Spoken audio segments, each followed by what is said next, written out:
How are you guys? I hope you all are good.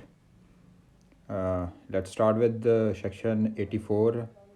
We are doing right now chapter 4 of Indian Penal Code, talking about general exceptions.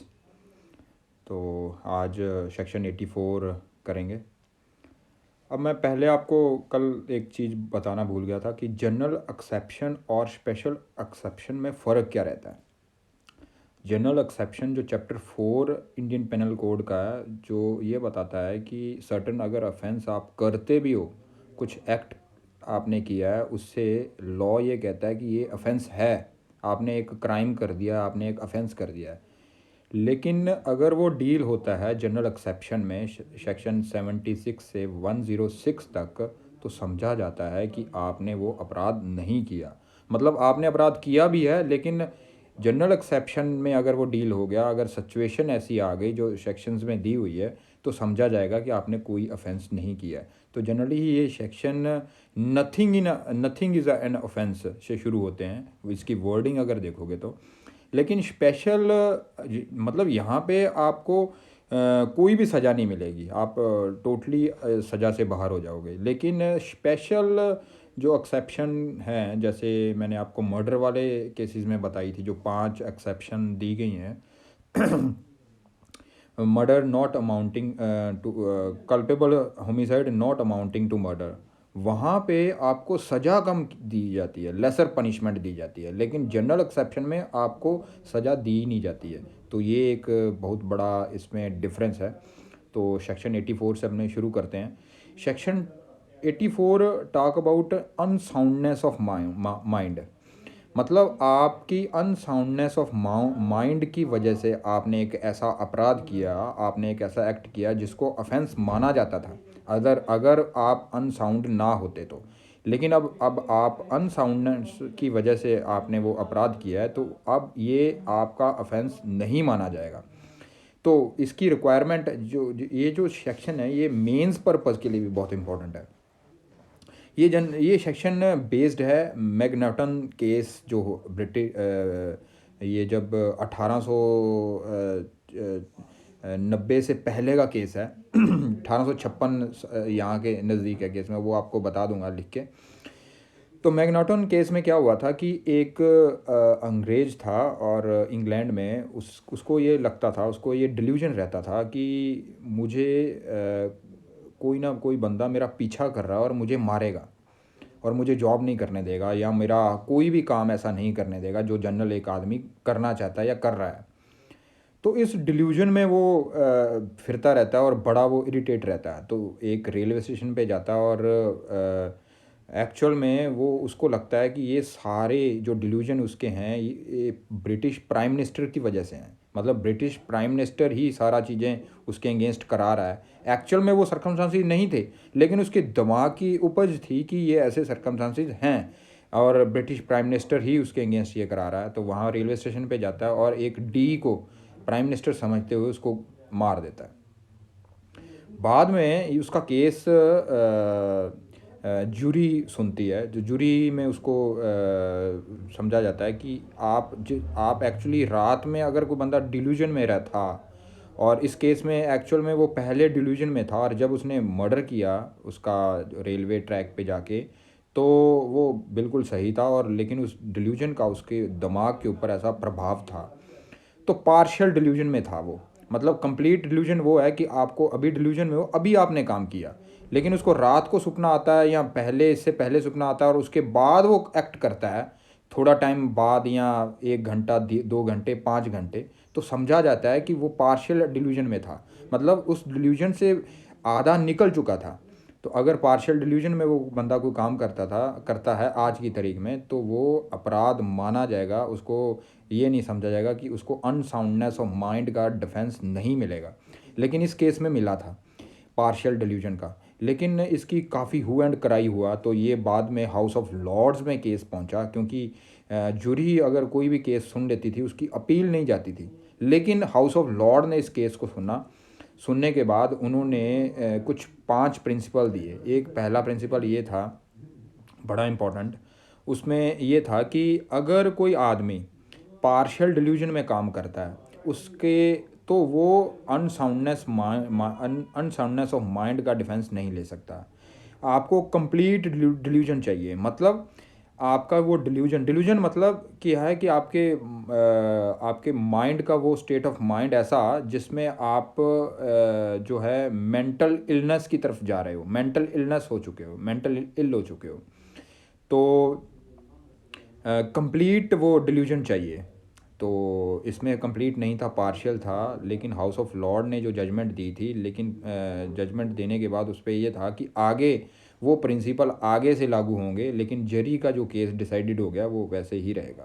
तो ये case पे ऊपर ही depend है section 84। इसका मतलब ये हुआ कि आप अगर अनसाउंडनेस ऑफ माइंड की वजह से कोई ऐसा एक्ट करते हो जिसमें आपको ये पता नहीं चलता कि it is against contrary to law, और you can not able to understand the circumstances before you, तो इन दो। और दूसरी चीज़ है सेक्शन 84 में जो दिया हुआ है, at the time of doing it by reason of unsoundness of mind is incapable of knowing the nature of an act, और that he is doing what is either wrong or contrary to law। अब ये word और आ गए हैं। मतलब आप contrary to law और either wrong और contrary to law और incapable of knowing the nature of the act। अब इस पे एक केस है Bapu Gujraj versus state of Rajasthan वाला।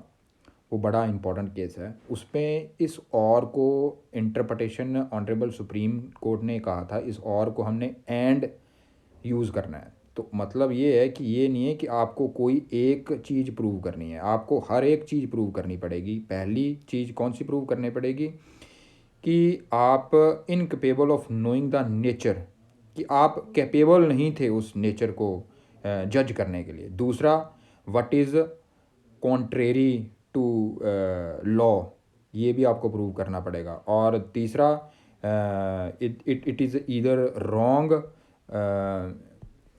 रॉन्ग है या इधर कॉन्ट्रेरी टू लॉ, मतलब वो एक ही सर्कमस्टांसेस। तो अब इसको प्रूव करने के लिए हमें क्या देखना पड़ेगा। देखिए, पहला आपको मेडिकल, आप जिस स्टेज पे पहुंच चुके हो, जिस अनसाउंडनेस ऑफ माइंड की स्टेज पे पहुंचे हो, वो लीगल इंसैनिटी से डील होता है। मतलब अब लीगल इंसेन हो। अब देखा जाए तो मेडिकल इंसैनिटी और लीगल इंसैनिटी में फ़र्क क्या है। मेडिकल इंसैनिटी वो होती है कि आप जो मेडिकल जूरिस्प्रूडेंस में जिस बंदे को इंसेन समझा जाता है, उस श्रेणी में आप आते हो। वो सर्कमस्टांसेस आपके दिमाग की उपज हैं, वैसा ही आप कर रहे हो जैसे वो उस तरह के बंदे उस बीमारी से जो जिनको वो बीमारी रहती है, वो जो बंदे करते हैं। तो मेडिकल इंसैनिटी वो रहती है। और इसके कंसिक्वेंसेस से आप लीगल इंसेन हो। मतलब मतलब ये है कि लॉ आपको लीगल इंसेन मान रहा है, मतलब लॉ आपको ये मानते हुए आपको डिफेंस दे रहा है। तो आपको इस तरह से देखना है। तो मेडिकल इंसैनिटी साबित करने के लिए आपको करना क्या है। देखिए, मेडिकल इंसैनिटी साबित करने के लिए आपको डॉक्टर को बुलाया जा सकता है, आपका मेडिकल सर्टिफिकेट देखे जा सकते हैं, आपकी जो हिस्ट्री है, हेरिडिटरी प्रॉब्लम्स है वो देखी जा सकती हैं। और जो डॉक्टर है उसके ऊपर अपना ओपिनियन देगा कि इस स्टेज का बंदा अगर ऐसे काम करता है और ऐसे उसके साथ होता है तो उसको ये बीमारी होती है, और बीमारी से उसके ये कॉन्सिक्वेंसेस हो सकते हैं। तो वो ओपिनियन डॉक्टर का बड़ा ज़रूरी रहता है ड्यूरिंग ट्रायल डिफेंस लेने के लिए। तो इसमें आपको मैं एक केस लॉ बताता हूँ। एक पुलिस वाला कांस्टेबल था। वो क्या करता है, अपने घर पे जाता है और अपनी वाइफ को मार देता है। कोई कारण नहीं था। मारने के बाद वो वहीं पड़ा रहता है। बाद में जब इंसैनिटी का वो एक लेता है, डिफेंस लेता है कि भाई साहब मैंने कत्ल नहीं किया, क्योंकि मैं इंसेन था, मैं अनसाउंडनेस ऑफ माइंड की वजह से ये मेरा आपा खो गया था, मेरा दिमाग मेरे में नहीं था, जिसके कारण ये कत्ल हो गया, जब मैंने कत्ल कर दिया। तो ये ऑफेंस मैंने नहीं किया। मतलब अब ये डिफेंस ले रहा है वो। तो कोर्ट ने जब उसकी हिस्ट्री ट्रेस की, हेरिडिटरी प्रॉब्लम्स उसकी देखी कि एक्चुअल में अगर सिंपल देखोगे तो ये डिफेंस में नहीं आ रहा है। अब उसकी हेरिडिटरी प्रॉब्लम्स देखी है, उसका मेडिकल रिकॉर्ड देखा है कि ये 25-30 बार क्लिनिक आज से पहले जा चुका है, क्योंकि इसकी इलनेस इतनी हो गई है। ये शॉर्ट टेम्पर्ड बंदा है, और शॉर्ट टेम्पर्ड भी, इसका एंगर भी फिट ऐसा है कि एक्सट्रीम एंगर, मतलब जो पागलपन वाला एंगर होता है वो। और इसके बाप दादा को भी ये प्रॉब्लम्स थी, तो हेरिडिटरी ये उसका असर आ रहा है इसके ऊपर। और मेडिकल रिकॉर्ड इसके ये कह रहे हैं कि ये लगातार मेंटल इल रहा है। अब उस मेंटल एक्सट्रीम स्टेज पे जाके इसने ये काम किया है, तो उसको डिफेंस मिल गया था। तो डिपेंड करता है सरकमस्टांसिस के ऊपर कि आप कैसा करना चाहते हो, आप उसको डिफेंस को सरकमस्टांसिस कैसे साबित करते हो कोर्ट में। तो जनरली ये समझा जाता है कि अगर आपने मेंटल इन्वॉल्वमेंट से जब तक कोई काम नहीं किया तब तक आपको उस कोई भी आपने एक्ट किया तो उसकी सज़ा नहीं दी जा सकती। तो अगर मेंटल मेंसरिया अगर देखें तो मेंसरिया का मतलब होता है कॉन्सिक्वेंसेस ऑफ गिल्टी माइंड। तो अगर मेंसरिया आपका इन्वॉल्व नहीं है किसी पार्टिकुलर एक्ट में जो रिक्वायर्ड था उस टाइम के लिए, तो उस ऑफेंस के लिए आपको सज़ा नहीं दी जा सकती। क्योंकि अगर आप अनसाउंडनेस ऑफ माइंड की वजह से वो सरकमस्टांसेस आप उस लेवल के सोच नहीं पा रहे थे, क्योंकि आप फिट स्टेट ऑफ माइंड में नहीं थे, तो आपने इसको इस तरह से देखना है। उसके लिए कई टेस्ट हैं कि अनसाउंडनेस माइंड था या नहीं था। मैंने पहले आपको बता दिया कि मेडिकल रिकॉर्ड और सारी हिस्ट्री। उसके बाद तब उसका उसने क्या किया, मतलब उसका previous conduct eight the time of doing that act, उसमें उसका क्या कंडक्ट था, और सब्सिक्वेंट कंडक्ट। सेक्शन 8 जो इंडियन एविडेंस एक्ट है वो बड़ा यूज़फुल इसमें रहता है। तो वो आप कंडक्ट देख सकते हो अक्यूज का। ये नहीं हुआ कि मारने के बाद वो खुद छिप गया, या उसने प्लानिंग के साथ किसी को मारा। तो इसमें तो मेंटल इन्वॉल्वमेंट पता लग रही है, इसमें अनसाउंडनेस माइंड का कैसे आप डिफेंस प्रूव कर पाओगे। तो उसके अकॉर्डिंग ही आपने देखना है कि आपने जो डिफेंस ले रहे हो कि वो सरकमस्टांसेस, वो ग्राउंड उस लेवल के थे जिस लेवल के आप इस सेक्शन 84 रिक्वायर्ड करता है। तो जनरली जैसे अगर आप अनसाउंडनेस ऑफ माइंड का जो कॉन्ट्रेरी टू लॉ देखोगे, तो ये है कि कोई भी प्रूडेंट मैन अगर वो गलत काम करता है तो उसके अंदर दिमाग में ये उपज पक्का आती है कि यार मैंने ये गलत काम कर लिया, उसको पछतावा रहता है। तो सरकमस्टांसेस आपने देखने हैं, क्या उसको पछतावा हो रहा है अपराध करने के बाद, या वो अपना अपराध को छुपाने के लिए कुछ ऐसे काम कर रहा है, एक्ट कर रहा है। तो ये सारी चीज़ें ओवरऑल आपने सरकमस्टांसेस को जज करके ही कोई केस को डिसीजन देना है, आप अगर जुडिशियल ऑफिसर बनते हो तो उसके अकॉर्डिंग आपने देखना है ये सेक्शन 84। तो इसको इसके लीगल टर्म में इसको नॉन कंपोज मेंटिस कहा जाता है। तो Bapu alias Gujarat Singh versus state of Rajasthan इसमें इंपॉर्टेंट केस है, जिसमें वो और वर्ड को एंड कहा है। इसमें जसप्रीत सिंह पूछ रहे हैं similar intention becomes common intention. तो ये मैं आपको बताऊंगा जब मैं वो चैप्टर कराऊंगा, तो डोंट वरी, मैं हर चीज़ को कंप्लीट करूंगा। तो पहले अपने जनरल एक्सेप्शन कर लें, इस पे थोड़ा सा आप ध्यान लगाएंगे, तो उसके बाद अपने वो सिचुएशंस को मैं आपको बताऊंगा जब वो स्टेज आएगी। तो उसके बाद कंडक्ट वाला मैंने आपको बता दिया है। तो अब जनरली देखिए, अगर कोई बंदा ड्रंकन कंडीशन में रहता है जनरली हर बार, और एक बार ड्रंकन कंडीशन ऐसी थी कि उसको दौरे पड़ने शुरू हो गए मेंटली, जैसे जैसे सीजोफ्रीनिया होता है, जैसे एक डिजीज़ है, और दौरे पड़ने शुरू हो गए, और जिससे उस दौरों की वजह से उसने एक अपराध ऐसा कर दिया जिसकी एक सज़ा थी आईपीसी में। अब वो डिफेंस लेना चाहता है 84 का। अब देखिए, ये अगर कोई बंदा ऐसे केमिकल्स लेता है या ड्रग्स लेके, और बाद में एक स्टेज पे ऐसा आता है कि उसको दौरे पड़ने शुरू हो जाते हैं, तो ये आप मेडिकल जूरिस्प्रूडेंस में की हेल्प ले सकते हो। अगर वो स्टेट ऑफ माइंड जब जब उसने वो एक्ट किया था तो वो जो एक्ट है वो मेडिकल जूरिस्प्रूडेंस अगर उसको अनसाउंडनेस ऑफ माइंड की श्रेणी में रख रहा है तो आप उसको उसके अकॉर्डिंग डील कर सकते हो। तो ये इसका कोई हार्ड एंड फास्ट फार्मूला नहीं है कि कौन सी स्टेज पे आप अनसाउंडनेस ऑफ माइंड रहोगे, कौन सी स्टेज में नहीं रहोगे।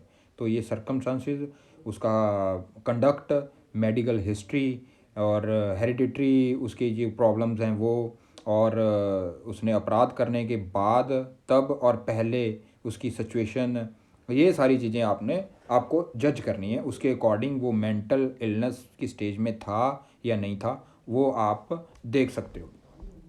साथ में आप अगर क्राइम जो जो किया है उसके मोटिव भी चेक कर सकते हो कि अगर विदाउट मोटिव कोई बंदा काम कर रहा है तो वो अनसाउंडनेस ऑफ माइंड के लिए एक अच्छा डिफेंस का काम हो सकता है कि बंदा अनसाउंडनेस है, कि इसका कोई मोटिव नहीं था। अगर मोटिव हो जाता सिर्फ तो ये थोड़ा अनसाउंडनेस माइंड का जो डिफेंस है ये लूज़ हो सकता है। इसको आप इस तरह से देखना होगा आपको। तो ये सेक्शन 84 तकरीबन कंप्लीट हो चुका है, इसमें ऐसा कुछ भी बाकी नहीं रह गया है। तो मेंसरिया को अगर आपने जज करना है, एक बंदे की मेंटल इन्वॉल्वमेंट को जज करना है, तो उसके लिए आप देखेंगे तो दो फार्मूले हैं। एक तो आपने नेचुरल जस्टिस से उसको जज करना है कि हमेशा ये समझा जाता है कि जो बंदा काम कर रहा है ये उसी का काम है। अब उसी का है या नहीं है ये उसकी मेंटल इन्वॉल्वमेंट बताती है। मेंटल इन्वॉल्वमेंट को समझने के लिए उसका कंडक्ट देखना पड़ता है। कंडक्ट देखने के लिए आपको सो सारे सर्कमस्टांसेस को ध्यान में रखना है कि इस ऑफेंस के लिए पर्टिकुलर स्टेट ऑफ माइंड चाहिए। क्या वो स्टेट ऑफ माइंड इस बंदे का उस टाइम पे था, उससे पहले क्या था, उस टाइम क्या था, उसके बाद क्या था।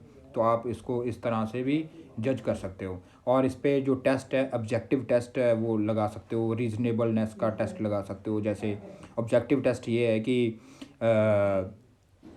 एक तो होता है सब्जेक्टिव टेस्ट और एक होता है ऑब्जेक्टिव टेस्ट। ऑब्जेक्टिव टेस्ट ये है कि ऐसे एक प्लेन चीज़ें हैं और वो अगर होती हैं तो आम जनता उस सर्कमस्टांसेस को देखते हुए क्या समझेगी, तो वो होता है ऑब्जेक्टिव टेस्ट। सब्जेक्टिव टेस्ट है कि उस सर्कमस्टांसेस में मैं क्या देखता हूँ, मैं क्या समझता हूँ। मेरा दिमाग और उसका दिमाग में फ़र्क हो सकता है, लेकिन अगर 100 बंदों का दिमाग एक जैसा वो सोच रहे हैं यार ऐसे सर्कमस्टांसेस वे यही होता है, तो ये है ऑब्जेक्टिव टेस्ट। तो इसमें ऑब्जेक्टिव टेस्ट लगता है कि ये सर्कमस्टांसेस हो गए और ज़्यादा संख्या में लोग इसको इस चीज़ को क्या सोचेंगे।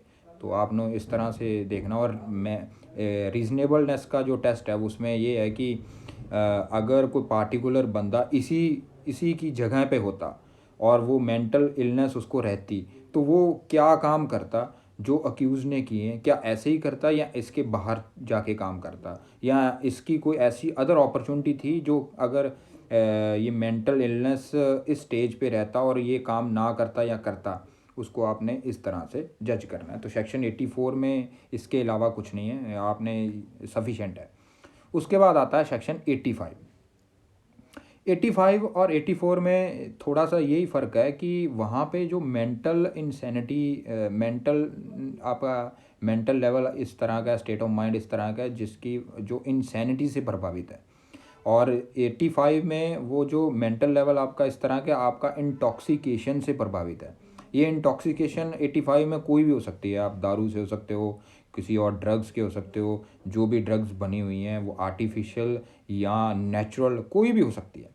तो आपको उस तरह से देखना है कि आपने जैसे इसमें काफ़ी ऐसे केस लॉ हैं जो बड़े इंपॉर्टेंट हैं इस सेक्शन में। जैसे एक आपको मैं बताता हूँ बड़ा इंपॉर्टेंट केस लॉ। जैसे एक बंदा वो किसी पार्टी में जाता है और पार्टी में उसको कोल्ड ड्रिंक में दारू मिला के पिला दी जाती है। उसको पहले पता लगता है यार कुछ चीज़ ऐसी एंटर गई चलिए तो थोड़ी गड़बड़ है, और बाद में 2-3 बार फिर कोल्ड ड्रिंक उसको पिलाया जाता है और वही चीज़ उसके साथ दोहराई जाती है, बीच में दारू मिक्स कर दी जाती है काफ़ी एक्सेस के अमाउंट में, और वो उसने कभी पहले ड्रिंक नहीं की होती है। तो उसको फील होना शुरू हो जाता है कि यार गलत हो गया। बाद में वो उस स्टेज पे पहुंच जाता है, वो खुद अपने पैग बना के ले रहा है।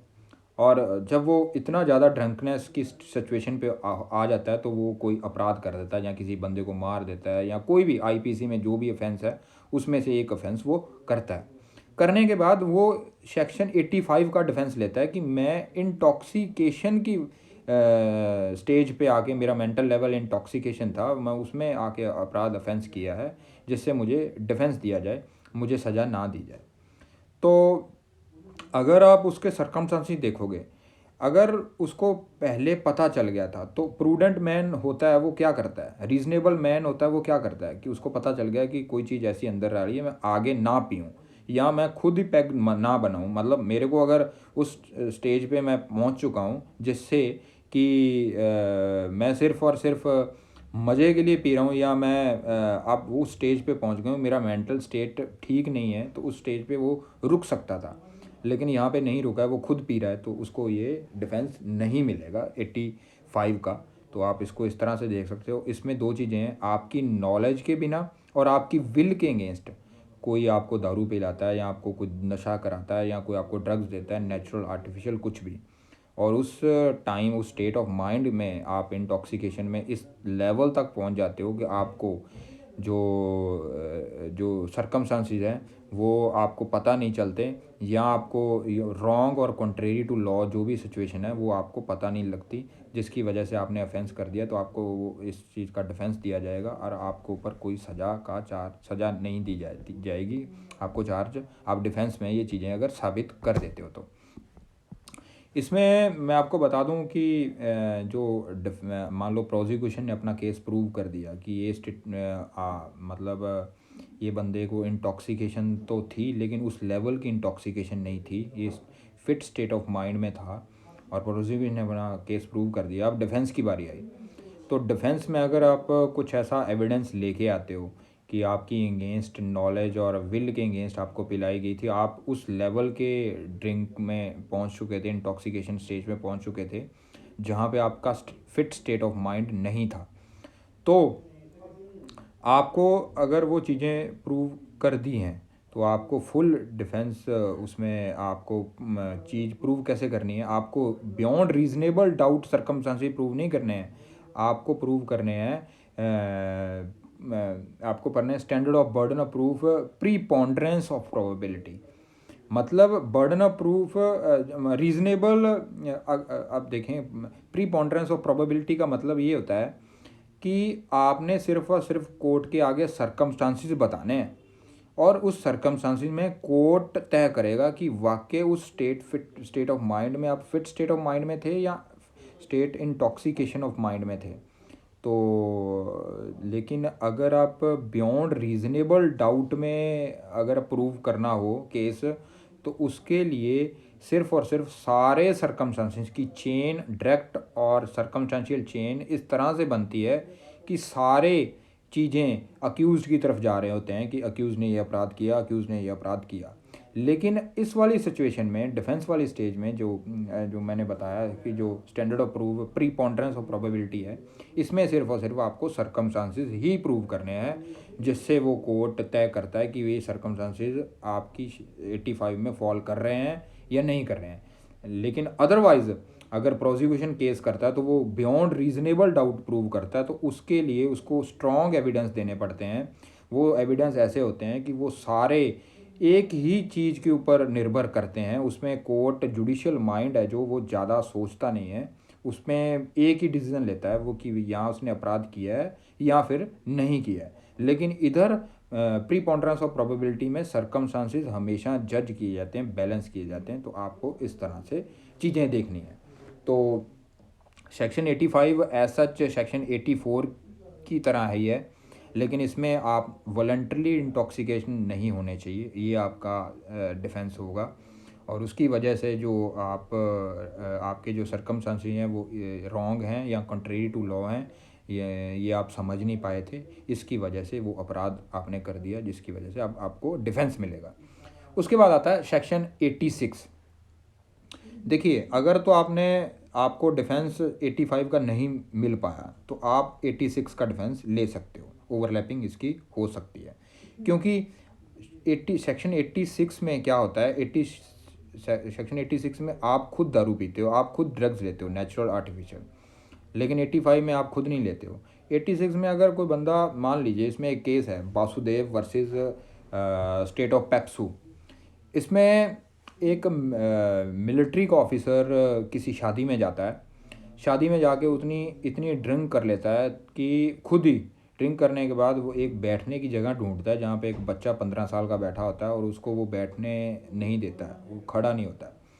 तो इतने hyper state of mind, angerness state of mind की वजह से उसको वो ये मिलिट्री ऑफिसर उसको गोली मार देता है।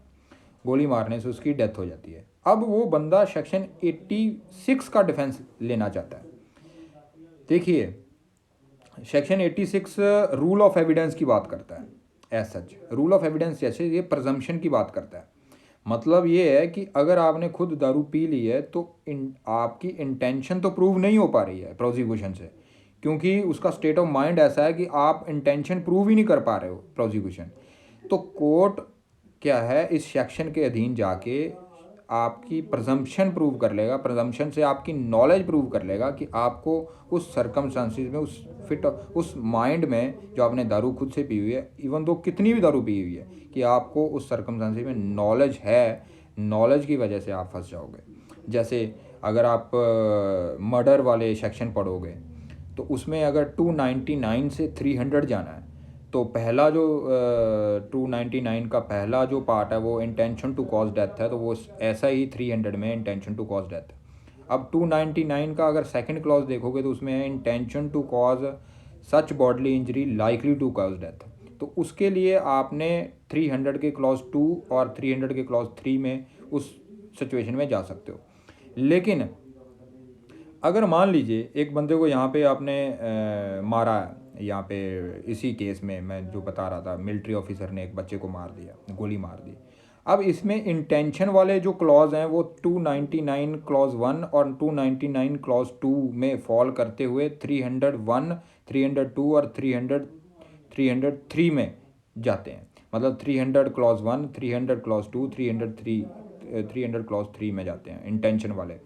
तो अब इंटेंशन तो उसकी आप साबित कर नहीं पा रहे हो, और नॉलेज आप प्रज्यूम कर रहे हो। तो नॉलेज वाला जो सेक्शन वो कौन सा है, 299 क्लॉज 3। तो उसके लिए अब आपने मर्डर में जाना है तो सेक्शन 300 क्लॉज 4 में जाना होगा। तो ये पार्टिकुलर सेक्शन में आपको ध्यान में देना होगा कि मान लीजिए एक सेक्शन सिर्फ और सिर्फ इंटेंशन की ही बात करता है, वो कहता है नॉलेज ना भी हो तो कोई दिक्कत नहीं है, नॉलेज की वो डिमांड नहीं करता कोई सेक्शन, वो इंटेंशन की डिमांड करता है कोई पार्टिकुलर सेक्शन। अब उसमें ये आपको फुल डिफेंस मिल जाएगा, क्योंकि आप प्रज्यूम कर रहे हो नॉलेज, और नॉलेज उस सेक्शन पार्टिकुलर के लिए रिक्वायर ही नहीं है, लेकिन वहाँ पे इंटेंशन रिक्वायर है, और इंटेंशन आप साबित नहीं कर पा रहे, तो आपको 86 का डिफेंस मिल सकता है। लेकिन अगर कोई सेक्शन नॉलेज चाहता था कि नॉलेज इसका इंग्रेडिएंट, मेन इंग्रेडिएंट नॉलेज है, तो वहाँ पे नॉलेज, अगर आपने खुद से दारू इतनी पी रखी, इतना ड्रग्स ले रखी है, तो प्रज्यूम करके नॉलेज उसमें आपका वो चीज़ें फॉल कर सकती है। तो आपको इस तरह से चीज़ें देखनी है। तो सेक्शन 86 में ऐसा कुछ खास नहीं है, जो मैंने केस लॉ बताया वो इम्पॉर्टेंट है, आप उसको अच्छे से पढ़ सकते हो। तो ये सेक्शन 85 और 86 में फ़र्क, 85 में वो उसको नॉलेज नहीं है, या उसकी विल के अगेंस्ट उसको ड्रग्स दी जाती हैं या उसको इंटॉक्सिकेट किया जाता है। लेकिन 86 में वो खुद इंटॉक्सिकेट होता है, और खुद होने की वजह से वो अब इंटेंशन तो प्रोसिक्यूशन प्रूव कर नहीं पाएगा, हो भी नहीं सकती है। तो ये सेक्शन 86 नॉलेज प्रज्यूम करते हुए आपको लायबल ठहराया जा सकता है, आपको सज़ा दी जा सकती है। देखा जाएगा कौन से सेक्शन में आपने अपराध किया है। अगर वो सेक्शन पार्टिकुलर ये चाहता था कि सिर्फ़ और सिर्फ हमें इंटेंशन प्रूव करनी है, तो इंटेंशन अब प्रूव हो नहीं सकती है। ये तो सेक्शन 86 का ये रिक्वायरमेंट है कि आप सिर्फ नॉलेज प्रज्यूम कर सकते हो, तो उसमें उसको फुल डिफेंस मिल जाएगा। अगर कोई सेक्शन ऐसा है, ऐसा अपराध उसने किया है, किसी सेक्शन में फॉल कर रहा है जिसमें सिर्फ़ और सिर्फ नॉलेज रिक्वायर थी, तो यहाँ पे नॉलेज उसमें प्रज्यूम करते हुए सेक्शन 86 का आपको डिफेंस नहीं मिलेगा। नॉलेज क्योंकि प्रज्यूम हो गई है, जो उस पार्टिकुलर सेक्शन की रिक्वायरमेंट थी जिसमें उसने अपराध किया, जो सेक्शन उस पर लगता है, तो उसको लायबल ठहराया जा सकता है। आपको इस तरह से चीज़ें देखनी है। तो ये हो गए हैं सेक्शन 84, 85, 86, ये बड़े इंपॉर्टेंट हैं, आपने इसको अच्छे से देखना है। प्रिलिमिनरी एग्ज़ाम के लिए और मेंस पर्पस के लिए भी। मैंने कल आपको सेक्शन 90 के बारे में कंसेंट बताया था कि डिस्क्रिशन ऑफ माइंड है जो वो 12 साल या 12 साल से ऊपर वाले को समझा जाता है। तो वो कंसेंट पर्पस के लिए पार्टिकुलर किसी सिचुएशन में अगर कोई बंदा 12 साल या 12 साल से ऊपर है, अगर वो कंसेंट देता है तो वो उसकी कंसेंट सही मानी जाती है, क्योंकि कंसेंट वाले सेक्शन सेल्फ डिफेंस में है। इस जनरल एक्सेप्शन में वो सेक्शन है 87, जैसे 88, 89, इसमें कंसेंट का कुछ कुछ लेना देना है। तो आप इसीलिए सेक्शन 90 बनाया गया है कि कंसेंट वो जो सेक्शन 12 जो एज जिसकी 12 या 12 साल से ऊपर है तो वो कंसेंट वैलिड मानी जाएगी। तो आपने इस तरह से चीज़ें देखनी है। बाकी आपके जो मैसेज मेरे पास इतने पहुंच चुके हैं उसके लिए थैंक यू। कईयों का मैं अभी जवाब नहीं दे पाया, कईयों का मेरी कोशिश रहती है कि आपको जवाब दूं, कईयों का मैं जवाब नहीं दे पाया, तो मैं आने वाले समय में आपको जवाब दूंगा, ज़रूर करूंगा। और जो भी आपकी प्रॉब्लम्स हैं, आपके जो आप व्यूज़ देना चाहते हो, आप मेरे साथ शेयर कर सकते हो। और मेरा पेज ये ज़्यादा से ज़्यादा लोगों से शेयर करिए, ताकि हर बंदे तक ये पेज पहुँचे जो फ्री पढ़ना चाहता है, जो एक्चुअल में जिसके पास फाइनेंशियल सिचुएशन ऐसी है वो कोचिंग सेंटर में नहीं जा सकता, तो वो इसकी हेल्प ले सके। Thank you so much. Good night.